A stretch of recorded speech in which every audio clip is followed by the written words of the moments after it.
Okay, so in this worked example, we are going to tackle this simply supported beam.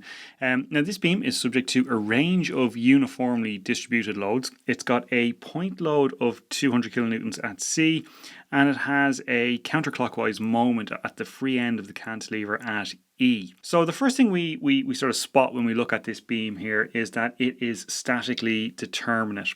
It's got potentially three reactions. Okay, it's got a pin at A and a roller at B, which means it has the potential to develop three reactions.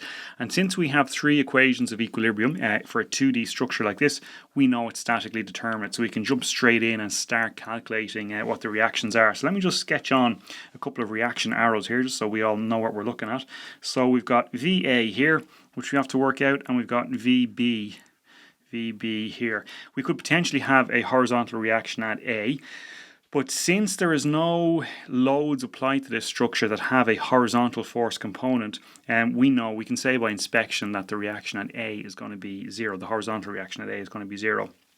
Okay, so let's just dive straight in here and start working at these reactions. Now I have two possible starting points here. I could either take the sum of the moments about point A, which would give me an equation where the only unknown is VB, and that would give me VB obviously, or I could take the sum of the moments about B, and that would give me VA. So one or the other. So I'm going to start off here by taking the sum of the moments about point A. Now we know the sum of the moments about any point on this structure must equal zero, because it's in a state of static equilibrium. It's not spinning off into space, and so the sum of the moments is going to be equal to zero. Alright, so for the purpose of this calculation, we will assume clockwise moments are positive. Okay, so let's just start processing this. So the first thing that we meet here is this UDL, right? This 45 kilonewtons per meter uniformly distributed load. Now the way to deal with that is to transform it into an equivalent point load. So the equivalent point load in this case would be would act halfway along. So I could draw an arrow on here with a little squiggle here just to indicate that it is a resultant force. Now the magnitude of that is going to be the 45 kilonewtons per meter times the 6 meters over which it acts, and it's going to be halfway along the length over which it acts, which means the lever arm for the purposes of our moment calculation is going to be 3 meters. Perfect. Right, so if we want to wrap that up into our equation, we're going to have 45 kilonewtons per meter acting over 6 meters with a lever arm of 3 meters. Okay, great. The next thing we meet is our 200 kilonewton point load. Well, that's pretty easy. That's just going to be a positive moment of 200 times the lever arm of 6. Next up is the 90 kilonewton per meter UDL. So again, it'll generate a clockwise moment. So we're going to have 90 kilonewtons per meter acting over 6 meters. This time the lever arm is this full 6 meters here, and then obviously half of this 6 meters here. So that's going to be 9 meters.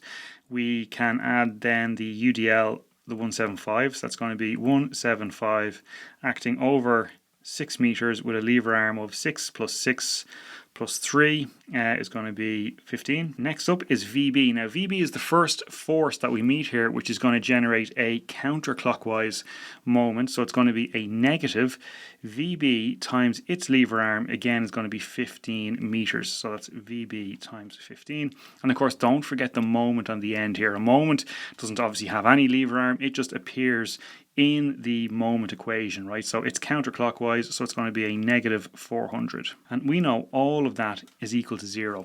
Now, the only unknown in there is obviously VB, so we can condense all of that down and solve for VB equal to 1481.33 kilonewtons. Okay, so the next equation that we can use, the next equilibrium equation, is going to be the sum of the forces in the vertical direction.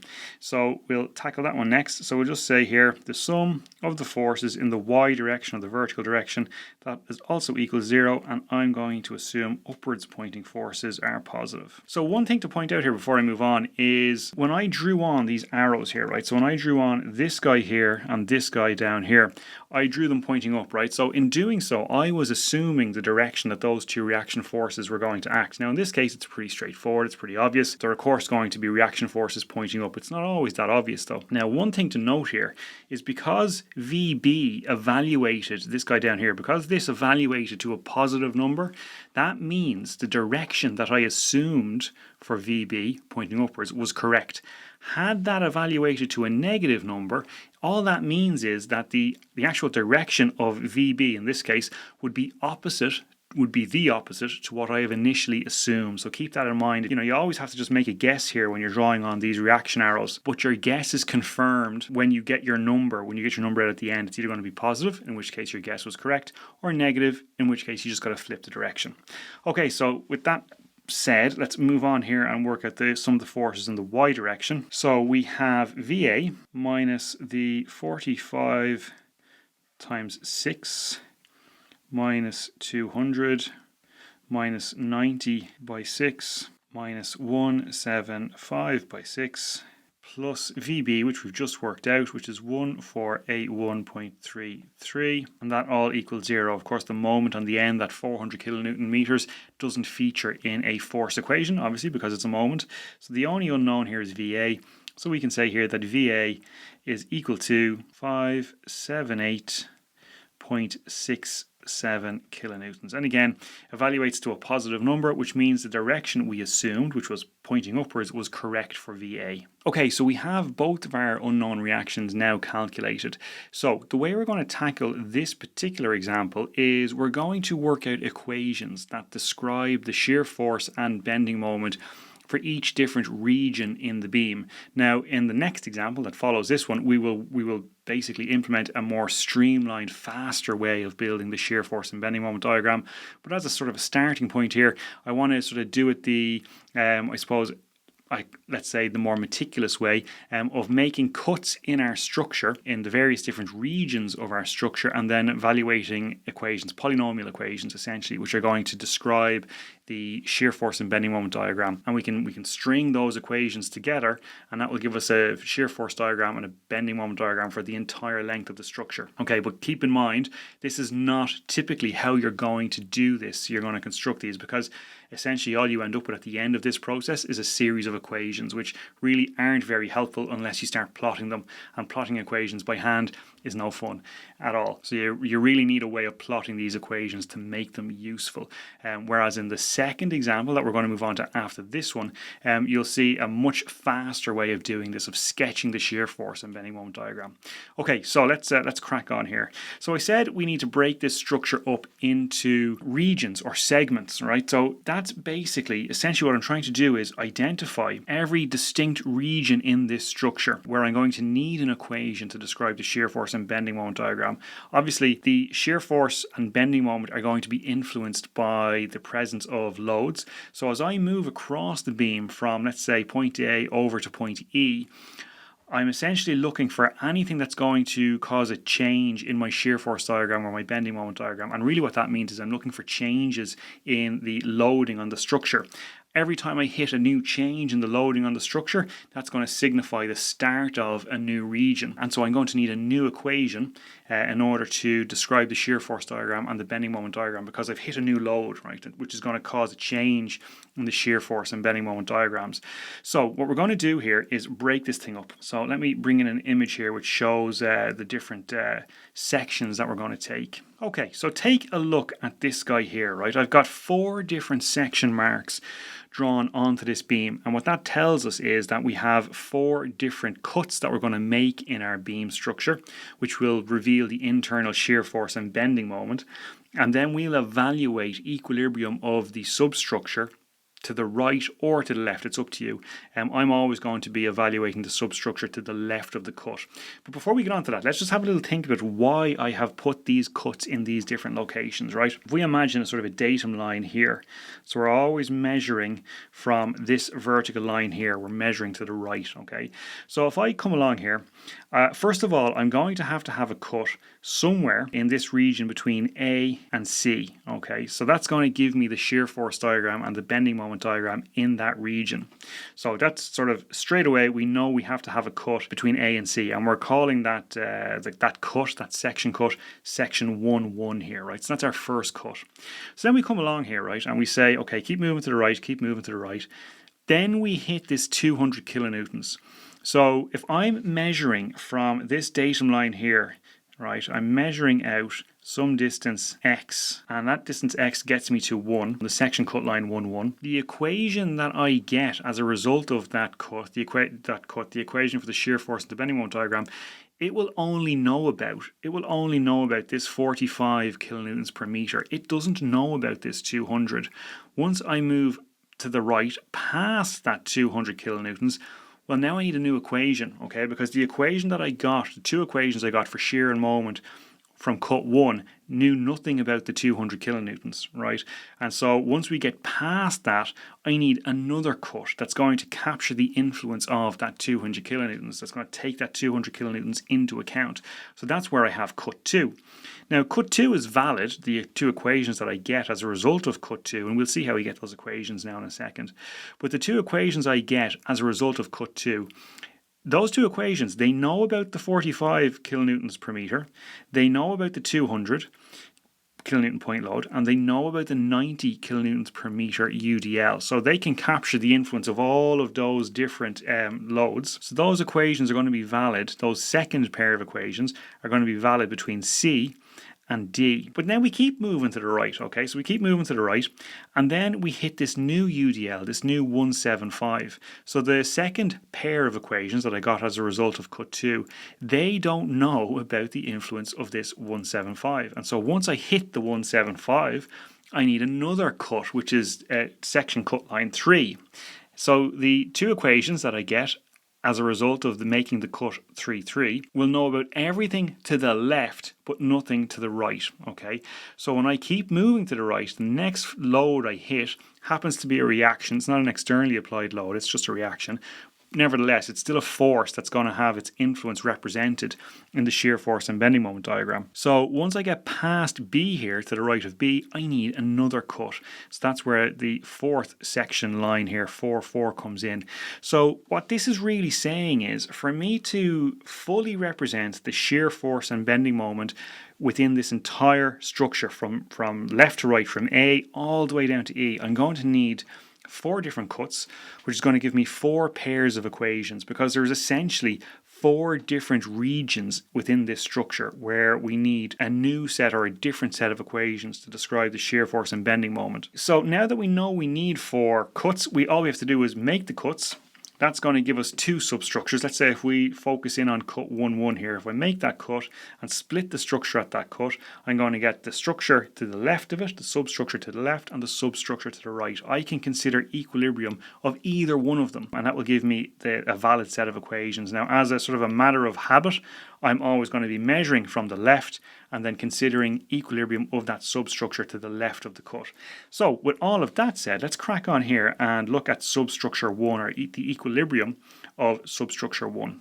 Okay, so here we are. We've got the substructure to the left of cut 1. So a couple of things to point out here, right? We have the variable here, x, which is being measured from the very left-hand support, from A. The cut has revealed v1 of x and m1 of x. And so when I evaluate equilibrium of this substructure, I'm going to get an equation, a polynomial for v1 of x and for m1 of x. And those two polynomials will define or describe the shear force and bending moment in this region between A and C. And notice here again, just to sort of reinforce the point I was making earlier, notice that this little substructure here only has represented on it the reaction here, right, and the 45 kilonewtons per meter UDL here. It doesn't have, because I'm considering everything to the left of the cut, it doesn't know about anything to the right, okay? So the 200 here, the 90, etc., etc. This little substructure doesn't know about those guys over there, right? And that's why we need subsequent other cuts that will capture the influence of those additional forces on the structure. Okay, so now that we've got our substructure here, let's just evaluate the 2 equilibrium equations. Let's start off by evaluating the sum of the forces in the y direction. So we've got the reaction 578.67 acting upwards, positive, minus the 45. Now the 45 kilonewtons per meter acts over, and this is the key, x meters, right? X is a variable, right? So it's acting over 45. It's 45 acting over x meters. They are the only, then we have the shear, don't forget. So we've got minus v1 of x, and all of that is equal to 0, and of course that just simply gives us v1 of x equals minus 45x plus 578.67. So this equation is describing the shear force in our structure for all values of x between 0 and 6 meters, where x is measured from the left hand side, right? X is measured from A. Right, now let's do the same thing. Let's get the, well, not the same thing, but let's take the sum of the moments about the cut. So you've got your 578.67 times x minus 45 kilonewtons per meter acting over x meters. And remember, the resultant of that UDL is going to act halfway along, which is going to be x over 2. And then we have minus m1 of x. And that's all equal to 0. And that gives us m1 of x equal to minus 45 x squared over 2 plus 578.67x. And again, it's valid in the same region. Now, one thing we're pointing out here, a little aside, you'll recall the fundamental relationship between shear force and bending moment, which says that the first differential of the bending moment, okay, so dm dx is equal to the shear force V. And of course we can see that very clearly here, because if we look at our expression for this expression here, m1 of x, if I was to take the differential of that, if I differentiate it with respect to x, so d dx of m1 of x, ignoring the equation for shear now, just focusing on this equation here and differentiating it, well, very, very easily we would get minus 45x plus 578.67. And of course we recognize that expression there as being exactly what we got when we evaluated the sum of the forces in the vertical direction. So we could, for the rest of this question, instead of at every cut evaluating two equations, we could just evaluate the sum of the moments, get our moment equation, and then differentiate it to get the corresponding shear equation. Now, as it happens, I'll just go ahead and keep evaluating the sum of the forces in the y direction for each cut. But I just wanted to really reinforce that point there. That is that expression which we have discussed in the tutorial that goes along with this video. We've discussed this in some detail, and this is just a representation of it here, or sort of a proof of it here, if you like. Okay, so we've got our two expressions, our two equations, and those two equations are only good for values of x in this region here between A and between C. They won't describe, if I plug in values of x beyond 6 meters, I am not going to get the correct picture of shear force and bending moment diagram in that region beyond 6 meters, because remember, those two equations don't know anything about this 200 kilonewtons here, for example. So we need to make our second cut and basically do the exact same things. Let's go ahead and look at cut number 2 next. Okay, again, we can start off by taking the sum of the forces in the y direction. So this time our UDL here, our 90 kilonewtons per meter, is being multiplied by a distance of x minus 6. So this x here minus this 6 meters here is what gives me my x minus 6 here. And of course we have the shear that was revealed by the cut acting down. So we've got minus 2 x, and that all equals 0, and of course that's the only unknown, and so we can rearrange this guy to get our expression for v2 of x. So v2 of x is going to be equal to the following: minus 90x plus 648.67. Alright, and again, it's really helpful to, or good practice I suppose, to keep writing where that equation is valid. It's valid between 6 meters and 12 meters. Moving on to look at the sum of the moments about the cut. This time we have 578.67 times x minus 200 times x minus 6 minus 90 times x minus 6 times x minus 6 over 2.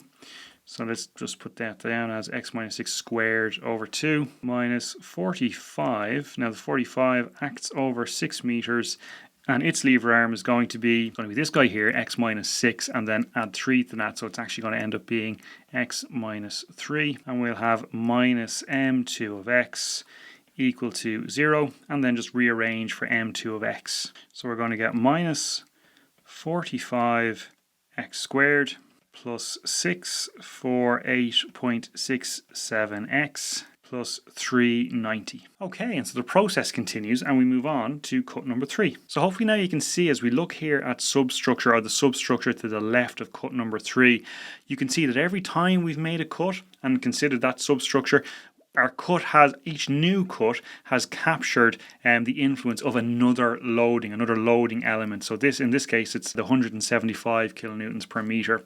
Okay, so let's evaluate the sum of the forces in the y direction. Now in this case, the 175 kilonewtons is acting over a distance of x minus 12. And of course that gives us a final expression here for v3 of x equal to minus 175x plus 1668.67. And that's for x between 12 and 15. All right, let's look at the sum of the moments. So your 45 kilonewton per meter UDL times 6 meters, its lever arm is going to be the full distance x minus this little 3 meters in here. All right, so that's where the x minus 3 is coming from. We've got minus 200 times x minus 6, 90 times 6 meters, and its lever arm is going to be x minus 9. Then we have our 175 times x minus 12 squared over 2. Again, because that's 175 acting over a distance of x minus 12, and then the lever arm is half of that distance, which is x minus 12 over 2. So that's where the x minus 12 squared over 2 is coming from. And then we have minus m3 of x all equal to 0, which simplifies down to m3 of x equal to minus 87.5 x squared plus 1668.67x minus 1570. And now we can move on to the final cut, which is cut 4, which is bringing into our equation the influence of that reaction, that VB reaction on the right hand side. Okay, so we can see here the new guy in town is this reaction force here, and that's the extra piece that cut 4 is giving us. All right, and so it's the same story again. Sum of the forces in the y direction followed by the sum of the moments. And so this is valid between 15 and 18 meters. And so finally we can look here at the sum of the moments about the cut. Okay, so it's fairly straightforward. I mean, once you've seen one cut and you understand the concept of why we're making the cuts and therefore where to make them, the process after that is pretty straightforward, more or less, no matter how complex your beam gets or the loading on your beam gets. Now, the issue we have at this point is that despite all of the work we've done, we really just have 8 equations in this case. Now, those equations do fully capture the complete picture of shear force and bending moment within the structure, so that's fine. So if you have a convenient way of plotting those equations, you're fine. You've got your full shear force diagram and bending moment diagram. And so in fact, that's what I've done in the, as I said before, in the tutorial, the written tutorial on engineering skills that goes with this particular analysis walkthrough. I've provided you with some Python code that you can use to plot these equations. So I've plotted them, and I'm just going to drop them in here just to give you a sense of what the shear force diagram and bending moment diagram looks like. Again, I want to emphasize at this point that this is kind of, this example and how we've done this example is kind of like your starting point if you're trying to learn about shear force and bending moment diagrams. This is kind of what you would start off doing, but the more practical way of doing this, which we're going to look at in the next example, it's a lot faster, and you don't need any way, you don't have to plot the equations basically.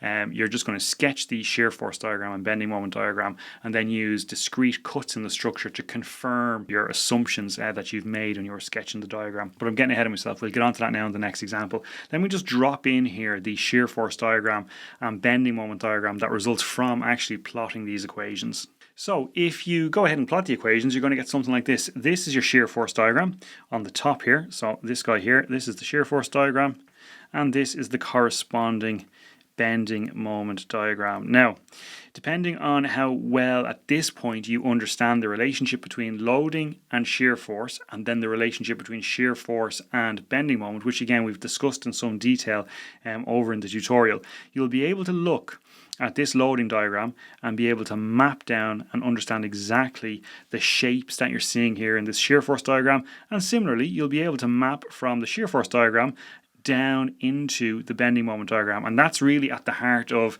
how we practically draw these diagrams. We don't in practice go around deriving polynomial equations and then sort of saying, this is what the shape of the shear force diagram looks like, because it's not really very intuitive from the polynomial equations. So what you will in practice do, and what we'll do in the next example, is we will look at this guy, and based on what we see there, we will sketch out the shear force diagram. And then based on what we see in the shear force diagram, we'll sketch out the bending moment diagram. But just as we're here, as we're looking at it, let's just look at the shear force diagram and see if we can sort of map across from one to the other, from the loading diagram down to the shear force diagram. So if we look at it here, right, we know we have a vertical reaction pointing up here, right? So that's going to, I think, what did we say the vertical reaction was? 578.67, right? So that's going to draw my shear force diagram up by an amount 578.67. Then I have a UDL, and that's going to bring my shear force diagram down, back down again, at a rate of 45 kilonewtons per meter. So that's where this sloping down is coming from. Then we have a 200 kilonewton point load, which leads to a drop, okay, an instantaneous, a step drop in the shear force diagram, and that drop height is going to be 200. Then we have a 90 kilonewton per meter UDL, which is again pointing down. It's pulling our shear force diagram down. It's twice the magnitude of this guy here. So what that tells us is the slope of that inclined line is going to be steeper. So this slope of this guy will be steeper than this guy was here. And then we hit the next UDL, which is this one, which is going to lead to a steeper still slope. And that's why we get this change in slope here when the next UDL starts. And that keeps going down and down and down and down until we hit this reaction here. When we hit that reaction, what was that reaction again? That was 1481.33, right? So that's going to cause, again, a step change in the shear force diagram, and we're going to get this jump up by 1400 and something. So that's what that height there is going to be. And then we have the UDL is again bringing our shear force back down at a rate of 175 kilonewtons for every meter we go across. And you'll notice, of course, that the slope, let me go for a different color here, the slope of this line here, not a great color, try that one. The slope of, still not a great color, we'll stick it red. The slope of that line there, right, is going to be the exact same as the slope of that line there, because it's the same UDL in both instances that is causing the shear force diagram to come down, to be pulled down. Okay, so that's kind of the essence of how we go from the loading to the shear force. Next up, how do you go from the shear force down to the bending moment diagram? So the key to going from the shear force to the bending moment diagram is our differential equation that we've seen already, dm dx equal to v. So if we look at that equation, what that's saying is that the shear at any point, the value of the shear force at any point, is going to give me the slope of the bending moment diagram at that point. So if we look at the shear force diagram in this region here, it's an inclined straight line, okay? That means that the bending moment diagram is going to be a curve, because what it's saying is the slope of the bending moment diagram is changing for every point we move along from left to right. So the slope starts off quite steep here, okay? So at this point here, notice that this diagram is positive downwards, by the way. So the slope here starts off relatively steep, okay? So that's why we get this this steep slope here. But as we move to the right, the shear force is reducing in magnitude, which means the slope of the bending moment diagram is reducing in magnitude as well and becoming less steep, and so it's curving. That's why this is curving. It's very slight here. It's not that easy to see, but this is in fact a curve here, right?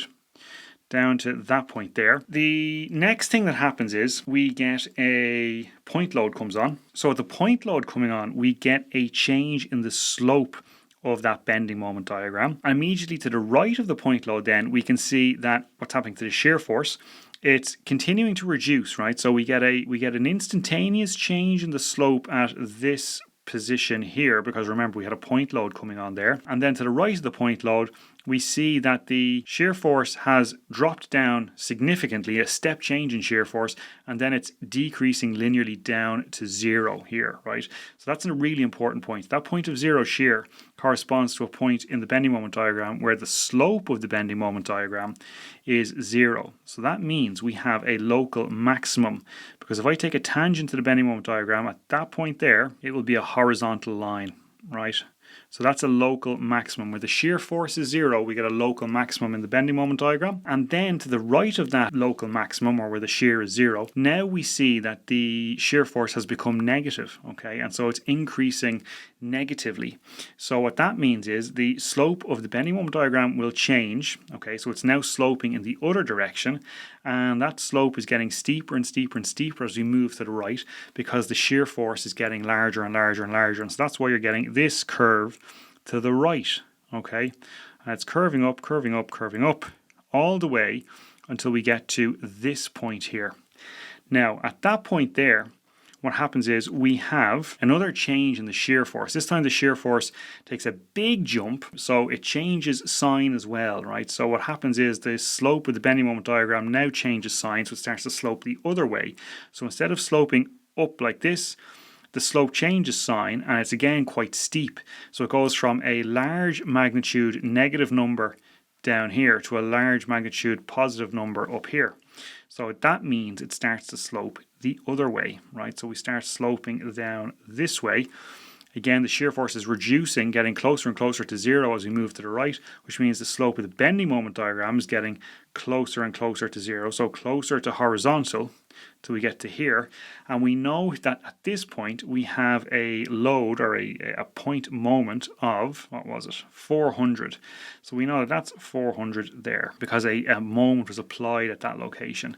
So in that way you can look at the loading diagram and get to the shear force diagram, and then you can go from the shear force diagram down to the bending moment diagram just by knowing the fundamental relationships between loading and shear force, and then shear force and bending moment. So one final thing I want to do here before we wrap up, again we're going to dig into this sort of method or this technique in the next example, but before we wrap up here, one last thing I want to do is I want to just identify what is the magnitude of this maximum sagging bending moment here. So first of all, which region is this falling into? Is this falling into the region of the beam where the second set of cuts applies, right? So if we go back up here, right, we know our local maximum is somewhere between C here, between this point here, and where are we? What was the next one over? It would have been D, wouldn't it? And let's say D, which is some point over here. So we know the local maximum is somewhere between C and D, and we know that that means we need to look at what equations we got from cut number 2, which is going to be this equation here and this equation here. So what I need to do is find out where is the shear force 0. To do that, I can just set this equation equal to 0 and solve for x. Once I have that value of x, I know where the shear force is 0. I also know that that's where the maximum bending moment is. So I can take that value of x, plug it into this equation, and that's going to give me the maximum moment in the beam. So let's scroll on down to the bottom here and just work that out. So we'll just say here, the relevant equations are going to be v2 of x and m2 of x. So we're going to let v2 of x equal to 0 and solve for x. So that means 0 is equal to 90x plus 648.67. Therefore, x is equal to 648.67 over 90, which is 7.207 meters. All we now need to do is take that value of x and sub it into our equation m2 of x.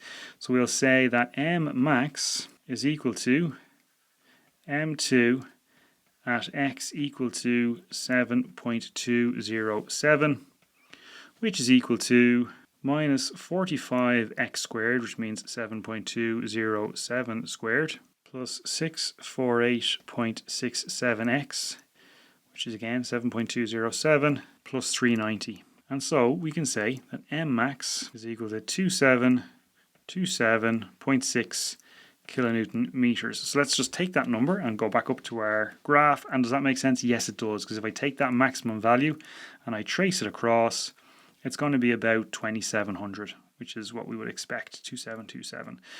Okay, so there you have it. That is a sort of a first introduction to calculating the shear force and bending moment diagram. I think it's a good place to start. Getting these polynomial equations, because they are valuable equations. They do fully define the shear force and bending moment diagram. It's just that they're a little bit more challenging to use, practically speaking. If you're doing a quick analysis, you want to get a quick sense of a shear force diagram and a bending moment diagram. Polynomial equations, they're a bit tricky to use. So that is why in the next example, we're going to look at another beam, another statically determinate beam, but this time we're not going to go through this sort of methodical process of working at these polynomials. We'll do something much closer to what we were doing here at the end here, where I was sort of mapping from one diagram down to the next. So we'll pick that up in the next worked example in the next video.